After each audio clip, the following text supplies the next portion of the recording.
Sa ngalan ng Ama, ng Anak, ng Espiritu Santo. Amen. Sumainyo ang Panginoon. At sumayo rin. Mga kapatid, iminin natin ang ating mga kasalanan upang tayo maging marapat gumanap sa banal na pagdiriwang. Inaamin ko sa kapangyarihang Diyos at sa inyong mga kapatid na lubha akong nagkasala sa isip, sa salita at sa gawa at sa aking pagkukulang. Kaya sinasamo ko sa mahal na Berheng Maria, sa lahat ng mga anghel at mga banal, at sa inyong mga kapatid na ako'y panalangin sa Panginoong ating Diyos. Kaawaan tayo, pangyarihang Diyos. Patawarin tayo sa ating mga kasalanan. Patubayan tayo sa buhay na walang hanggan. Amen. Panginoon, kaawaan mo kami. Panginoon, kaawaan mo kami. Kristo, kaawaan mo kami. Kristo, kaawaan mo kami. Panginoon, kaawaan mo kami. Panginoon, kaawaan mo kami. Manalangin tayo. Manalangin tayo. Ama namin makapangyarihan, iniatas mo sa obispong si San Ireneo ang pagpatatag sa katotohanan ng iyong itinuturo at sa mayang pagkakasundo ng iyong simbahan. Ipagkaloob mo bilang tugon sa kanyang pagdalangin na kaming dinudulutan mo ng pagbabago, punga ng pananalig at pag-ibig, ay maging laging masigasig sa pagmamahal ng pagkakaisa at pagkakasundo. Sa pamagitan ng Kristo kasama ng Espiritu Santo, magpasawalang hanggan. Amen. Pagbasa mula sa ikalawang aklat ng mga hari.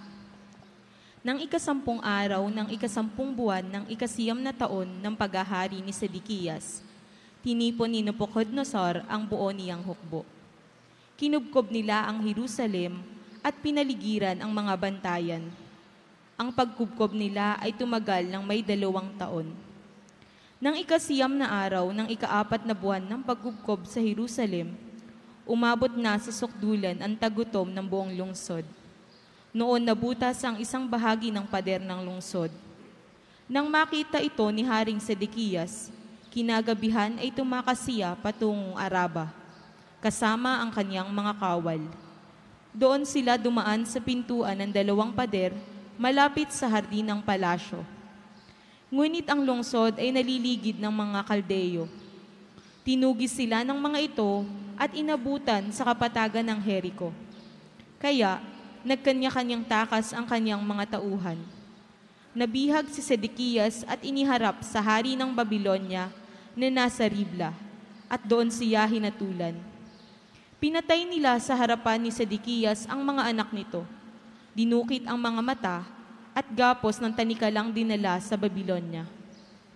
Nang ikapitong araw ng ikalimang buwan, ng 19 na taon ng paghahari ni Nabucodonosor, pinasok ni Nebuzaradan ang Jerusalem, kapitan ng kanyang mga tanod. Sinunog niya ang templo, ang palasyo, at ang lahat ng bagay doon. Wala siyang itinira. Ang mga pader ng lungsod ay giniba naman ng mga kawal na kasama ni Nebuzaradan.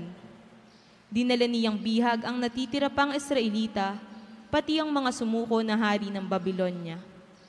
Ang iniwan lamang niya roon ay ang ilang mahihirap upang magbungkal ng lupa at mag-alaga ng mga ubasan. Ang salita ng Diyos. Salamat sa Diyos. Salmong tugunan ng atin pong itutugon, kung ika'y aking limutin, wala na akong aawitin. Kung ika'y aking limutin, wala na akong aawitin. Sa pampang ng mga ilog nitong bansang Babilonya, kami rooy nakaupong tumatangis sa tuwinang. Ang iniwang naming Siyon ay aming maaalala. Sa sanga ng mga kahoy sa tabi ng ilog nila, isinabit namin doon yaong dala naming lira. Kung ika'y aking limutin, wala na akong aawitin. Sa amin ay iniutos nang sa amin ay lumupig. Naaliwin namin sila ng matamis naming tinig.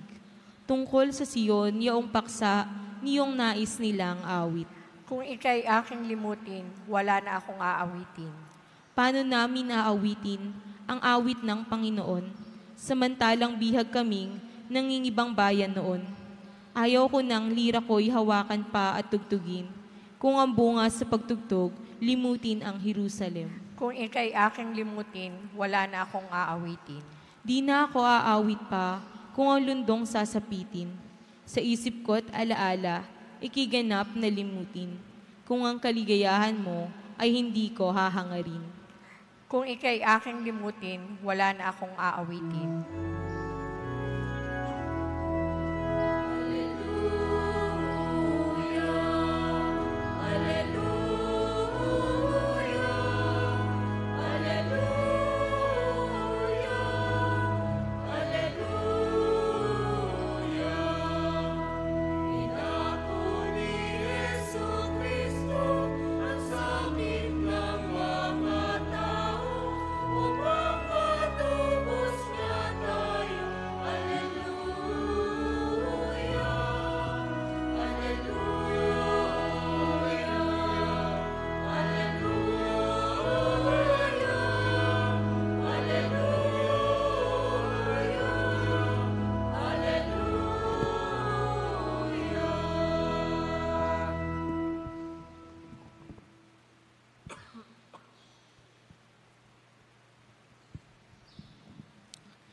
Sumainyo ang Panginoon. At sumayo rin.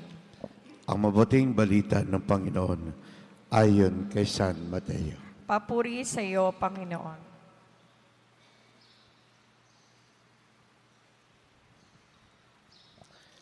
Noong makababa na si Jesus mula sa bundok, sinundan siya ng napakaraming tao. Lumapit sa kanya ang isang kitongin at lumuhod sa harapan niya. Ginoo ang wika niya.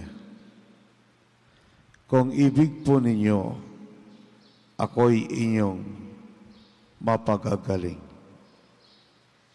Hinipo siya ni Jesus at sinabi, ibig ko, gumaling ka. At pagdakay na wala ang kanyang ketong,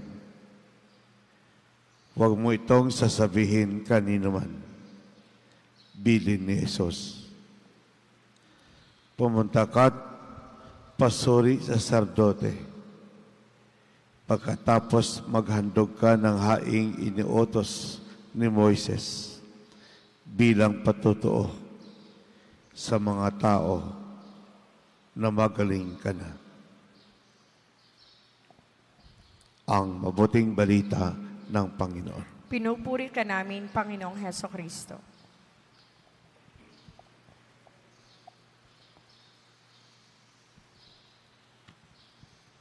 Magandang umaga po sa lahat.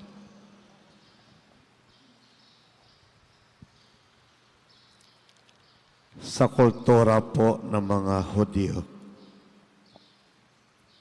ang taong may ketong salot sa lipunan. Kaya bawal po sila lumabas. Bawal po sila sa mataong lugar.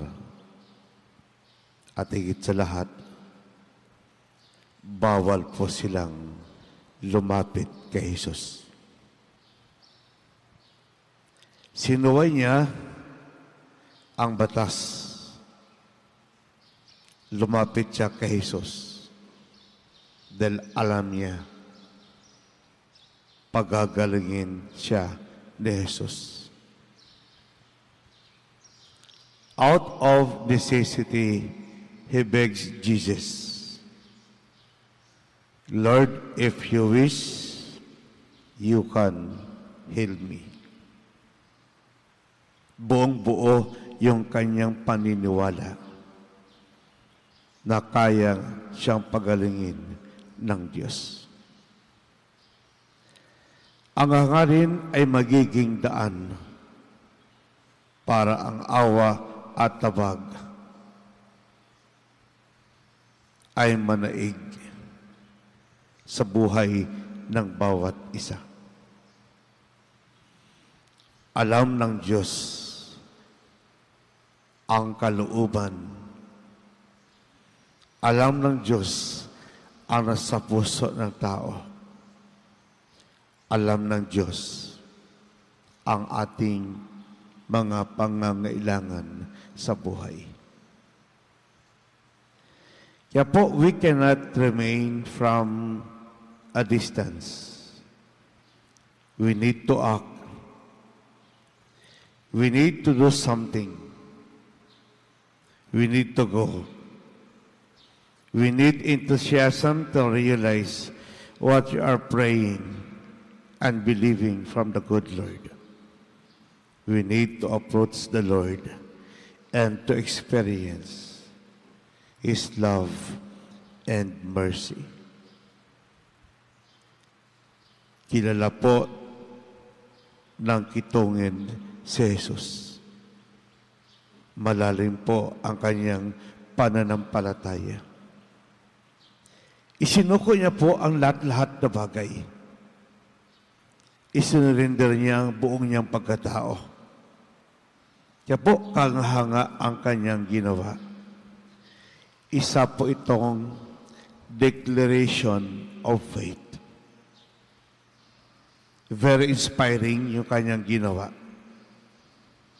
Ito'y tunay na declaration of faith. Kaya kulang yung makilala lamang natin si Jesus. Kulang kapag tayo magdasal lamang at lumuhod. Kailangan ng bawat isa ay maging kamay ng Diyos. Kailangan tayong lahat ay maging extension ng kamay ng Diyos. Ito ang kagandahan. Dahil sinasabi po dito, sa paggawa po natin ng kabutihan sa ating kapwa, ito yung tinatawag nating declaration of faith. Naniniwala ako na buong buo na ang Diyos ang dahilan ng lahat na bagay. Kaya po, we only have Jesus.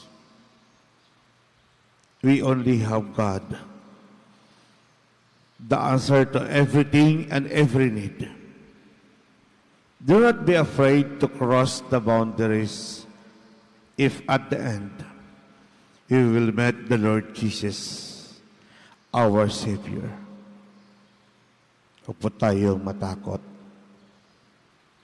na sa ating pagkipag-ugnay sa Kanya, lalo natin siyang makilala at maranasan yung Kanyang pagmamahal, awa at tabang.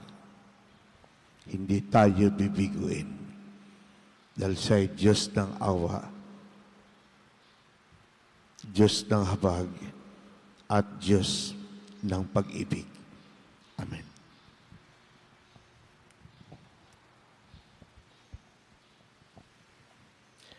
Tulad ng kitongin sa Ebanghelyo, humingi ng saklolo para gumaling. Lumalapit tayo ngayon na may pananalig sa ating Amang nasa langit upang bibigyang pansin niya ang ating mga panalangin.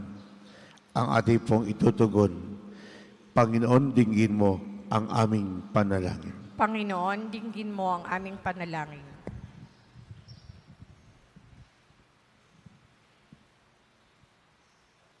Ang simbahan, naway hindi magkulang sa kanyang pagtanggap sa mga isinasantabi at nakakaligtaan ng lipunan. Manalangin tayo sa Panginoon. Panginoon, dinggin mo ang aming panalangin. Ang mga nagsasaliksik sa paggagamot, naway gabayan ng Panginoon upang makatuklas sila ng angkop na gamot sa mga sakit na hindi pa nalulunasan. Manalangin tayo sa Panginoon. Panginoon, dinggin mo ang aming panalangin. Ang ating komunidad naway tumulong na may pag-ibig at kalinga sa mga taong nakakaligtaan ng lipunan. Manalangin tayo sa Panginoon. Panginoon, dinggin mo ang aming panalangin. ang mga may sakit, mga nagdarahop, at mga nalulumbay, naway tumanggap ng pag-aalay mula sa kanilang mga kapatid na Kristiyano. Manalangin tayo sa Panginoon. Panginoon, dinggin mo ang aming panalangin. Ang mga yumaong nananalig kay Kristo, naway tanggapin sa paghahari ng Panginoon. Manalangin tayo sa Panginoon. Panginoon, dinggin mo ang aming panalangin.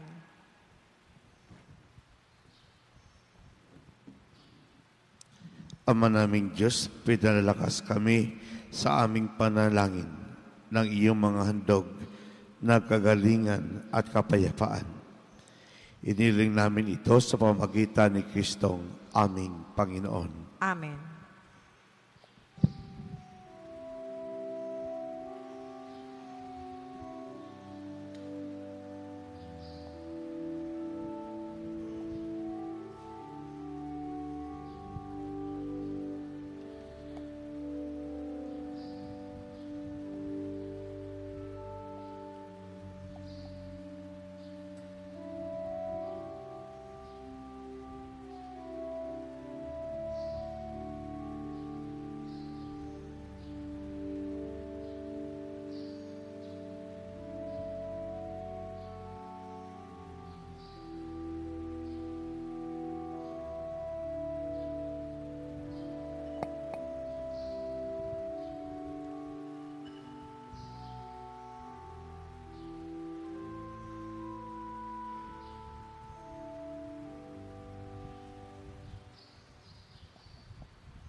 Maraming kapatid, upang paghain natin kalugdan ng Diyos, amang makapangyarihan.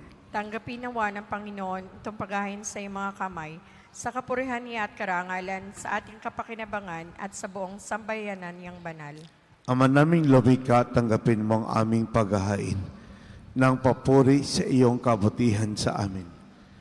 Sa dulot nawa nitong kadalisayan, kami naway makapag-alay ng iyong kinalulugdan. Sa pamagitan ni Jesucristo kasama ng Espiritu Santo, magpasawalang hanggan. Amen. Sumainyo ang Panginoon. At sumayo rin. Itaas sa Diyos ang iyong puso at diwa. Itinasa namin sa Panginoon. Pasalamatan natin ang Panginoong ating Diyos. Marapat na siya'y pasalamatan. Ama namin makapangyarihan, tunay marapat ikay aming pasalamatan sa pamagitan ni Jesucristo na aming Panginoon. Siyang salitang katumo at kapiling nung lahat ng umiral ay iyong likhain.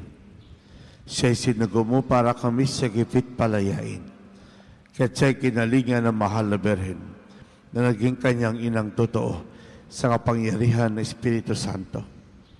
Inako niyang sundin ang loob mo at kamtin ang sabi ng banal para sa iyo.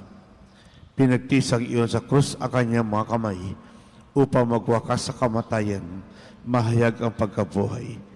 Kaya kaisa ng mga anghel nagsisiawit ng papuri sa iyo.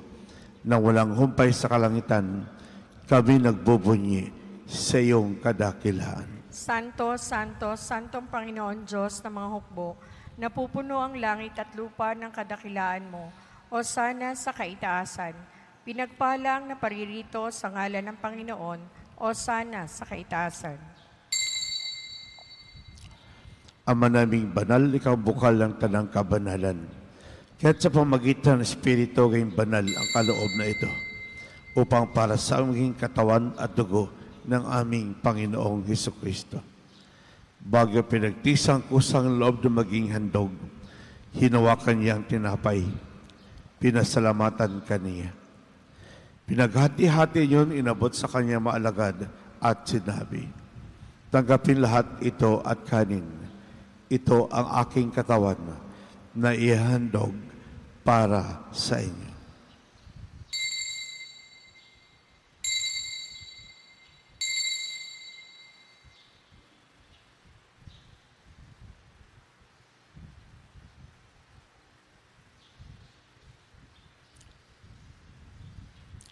Gito naman matapos ang hapunan, hinawakan niya ang kalis, muli kang pinasalamatan. Inabot niya ang kalis sa kanyang maalagad at sinabi, tanggapin lahat ito at inumin. Ito ang kalis ng aking dugo, ng bagot walang hanggan.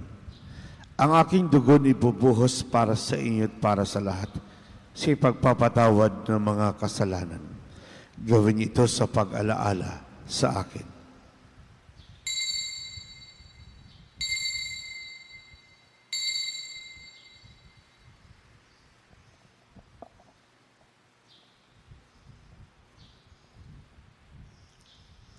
Ipagbunyi po natin ang misteryo ng pananampalataya. Si Kristo'y namatay, si Kristo'y nabuhay, si Kristo'y babalik sa wakas ng panahon. Ang mga ginagawa namin ngayon pag-alala sa pagkamatay at muling pagkabuhay ng iyong anak. Kaya't inaalay namin sa iyo ang tinapay nagbibigay buhay at ang kalis nagkakalob ng kaligtasan. Kami nagpapasalamat dahil kami iyong minarapat na tumayo sa harap mo para maglingkod sa iyo. Isinasamo namin kami magsalo-salo sa katawan at dugo ni Kristo ay mabuklod sa pagkakaisa sa pamagitan ng Espiritu Santo. Ni Gilbert naming obispo at ng tanang kaparian. Alalarin mo yung kapatid naming naimlay ng pag-asang sila'y muling mabubuhay. Ngayon din lahat ng mga pumanaw. Tawaan mo sila patuloyin sa iyong kaliwanagan. Tawaan mo dapating kami lahat makasalo sa iyong buhay na walang wakas. Kaisa na mahal na Birheng Maria, Ina ng Diyos. Kaisa na mga apostol at lahat ng mga banal na namuhay dito sa daigdig ng kalugod-lugod sa iyo. May pagdiwang nawa namin ang pagpupuri sa ikararangal mo sa pamagitan ng iyong anak na aming Panginoong Jesucristo. Sa pamagitan ni Kristo kasama niya sa Kanya, lahat ng parangal at papuri sa iyo. Diyos Ama makapangyarihan, kasama ng Espiritu Santo, magpasawalang hanggan.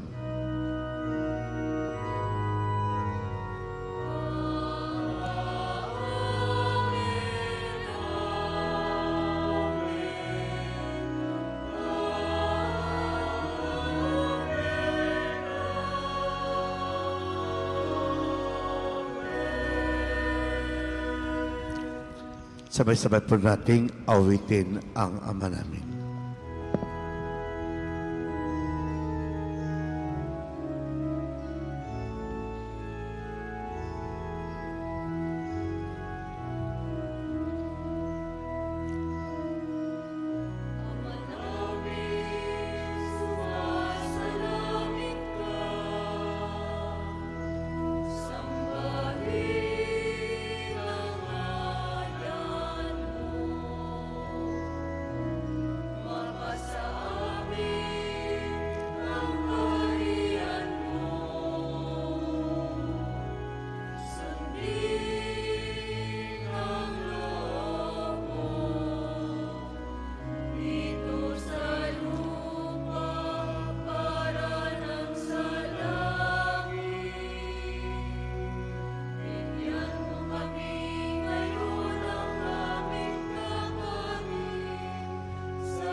Iniling namin kami adya sa lahat ng masama, pagkalooban ng kapayapaan araw-araw.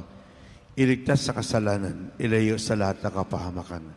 Samantalang aming pinabigyan dakilang araw ng pagbabahayag ng tagapagligtas naming si Jesucristo. Sapagkat iyo ang kaharian at ang kapangyarihan at ang kapurihan, magpakailanman. Amen. Panginoon sa Kristo, sinabi mo sa mga apostol, kapayapaan iniwan ko sa iyo. Ang aking kapayapaan ibinibigay ko sa inyo. Tungayin mo aming panampalataya, tuwag ang aming mga pagkakasala. Pagkalooban mo kami ng kapayapaan at pagkakaisa. Ayusin kalooban, kasama ng Espiritu Santo, magpasawalang hanggan. Amen.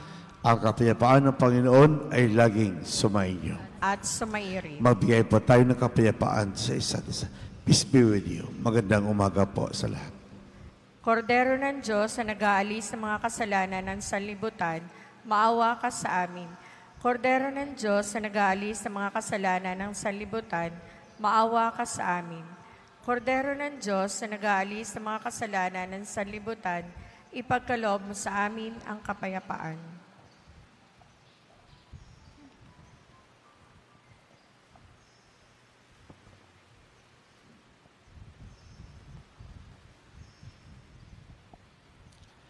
Ito ang kordero ng Diyos.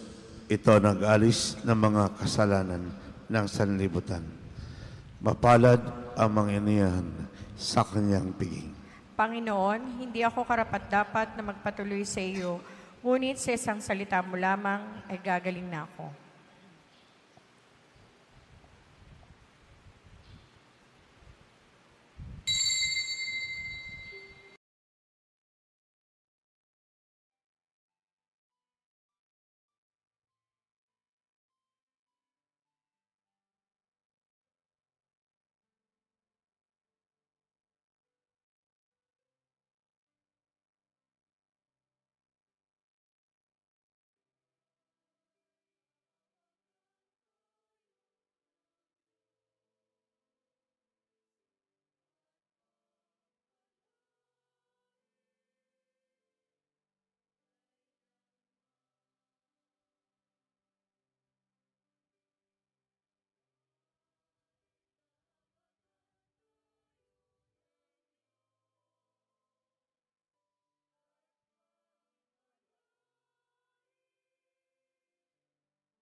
Ama naming mapagmahal, kami na kinabang sa katawan at dugo ng iyong anak ay sumasamo sa iyong habag upang ang aming taimtim na ginaganap ay maging pagtanggap namin sa tiyak mong pagliligtas.